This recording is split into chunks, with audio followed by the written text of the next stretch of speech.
Are creators hitting a monetization ceiling? A monetization gap is emerging in the creator economy. The theory, according to the latest creator earnings report from influencer marketing agency NeoReach, the creator economy has grown about 19% since the start of 2025, with a total of over 127 million active creators. But despite those healthy top-line numbers, NeoReach's report proposes a troubling new theory. Many creators are hitting a monetization ceiling. NeoReach surveyed more than 3,000 creators and found that over 50% make under $15,000 per year. Meanwhile, the cohort of creators earning over $200,000 annually adds up to just 5%. The causes, some of the factors informing that perceived gap are pretty straightforward. More beginners are entering the creator economy, and those newcomers naturally earn less than their veteran counterparts. For creators with less than 1 year of experience, for instance, the average annual earnings came in under $20,000. Vets with at least 4 years of experience collectively quintupled that haul, with more than $100,000 in average yearly earnings. Creators under management also make 3 times more than creators who lack representation, and creators who own a brand, 45% of respondents, take in twice as much as those who don't. Other causes of income inequality are more concerning. NeoReach noted that creators who work in labor-intensive content categories struggle to keep up with platform algorithms. That's one reason why, on NeoReach's list of genres ranked by relative revenue generation, art content wound up close to the bottom. Demographic disparities like race and gender may play a role in the monetization gap, too. After surveying an equal number of men and women, NeoReach found that the average male creator makes about $8,500 more per year than the average female creator. Applications for Artlist's $100,000 fund are now open. Are you ready to bring your idea to life? We all have that one idea we've always wanted to create, but the opportunity to make it happen rarely comes along. Until now. As part of their mission to empower brands and creators, Artlist is relaunching its biggest creator fund ever, a once-in-a-lifetime grant that offers one creator $100,000 to take that one idea they've been sitting on for years from dream to reality.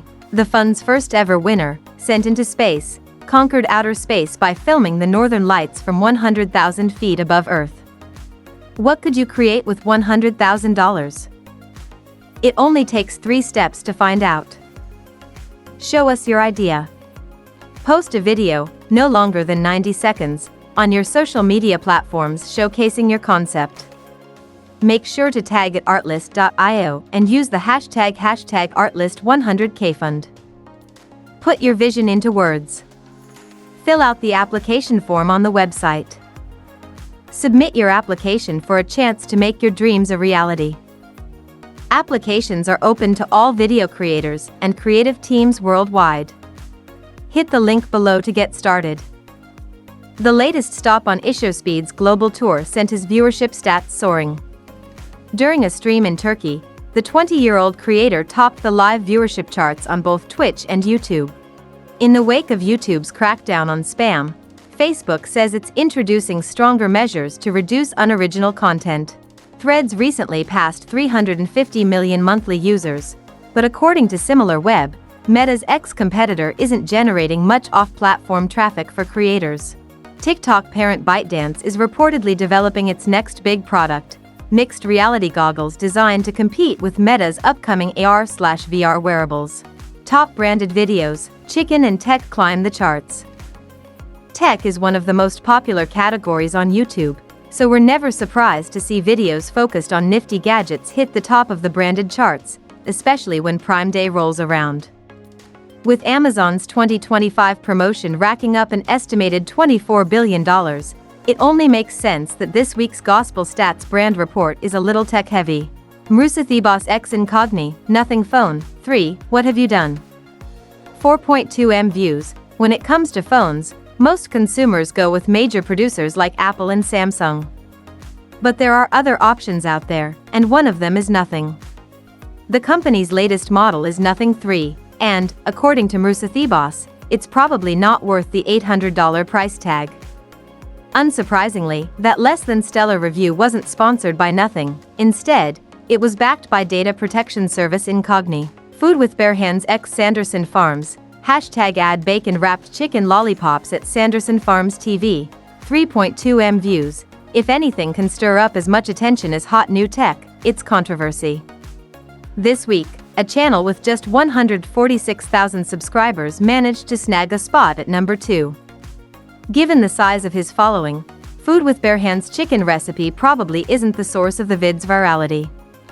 Instead, commenters seem focused on sponsor Sanderson Farms, which has faced lawsuits over everything from suppressing worker pay to price fixing. Standard Story Company x Small Rig, criminally fast filmmaking with Small Rig's Prime Day deals, 62.1K views. Now, back to tech. In the lead up to Prime Day, brands like film equipment company Small Rig splashed out on YouTube advertising in the hopes that their products would get snapped up in the 4-day shopathon.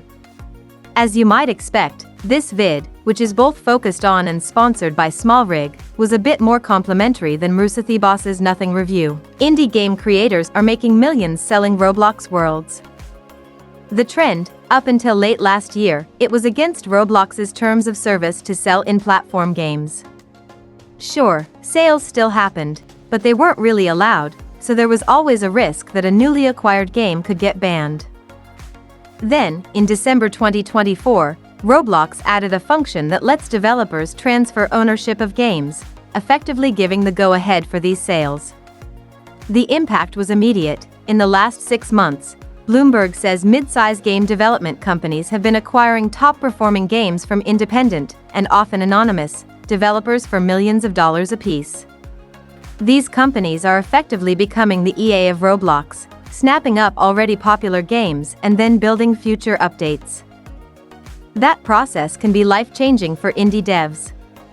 Take the anonymous 19-year-old behind Blue Lock, Rivals. The creator produced his soccer game, which currently has around 50,000 live players, in just 3 months. When Blue Lock took off, at times attracting over 1 million concurrent players and generating $5 million per month in in-game purchases, its creator received a $3 million sale offer from Do Big Studios. The financial terms of most Roblox acquisitions are not made public, but we're guessing other creators have received similar offers. Aside from Blue Lock, recent deals include Do Big's May purchase of Grow a Garden and Voldex's acquisitions of Welcome to Bloxburg and Brookhaven RP. The context, as for why more acquisitions are happening now, aside from updating its TOS to allow game sales, Roblox has hit a natural growth stage, with big brands paying for ads and more non-gamers becoming aware of its existence. With all that attention rolling in, the handful of companies that are already established in this space are anxious to grab valuable acquisitions while they still can. Thanks to that gold rush, we expect to see this EA-esque pipeline become further established over the next year. AI is blowing up YouTube's fake news problem. The trend, viewership of online news content has been steadily rising for years, and 2025 events like the conflict between India and Pakistan have turned YouTube-based coverage into a full-blown phenomenon. At first glance, Daily Paw News might seem like just another channel hoping to ride that wave, but there's one big problem. The news covered in the hub's viral shorts never happened. The stats, with AI-generated videos becoming more and more convincing, the growing flood of fake news is a major concern, especially given that Daily Paw News needed just 7 days to score 523.6 million views. YouTube recently changed its monetization policy to prevent channels from turning repetitive slop into revenue, but it's unclear yet whether that change will be impactful enough to discourage creators like the owners behind Daily Paw News. In the meantime, fake headlines like this one will continue to draw millions of views in a matter of days.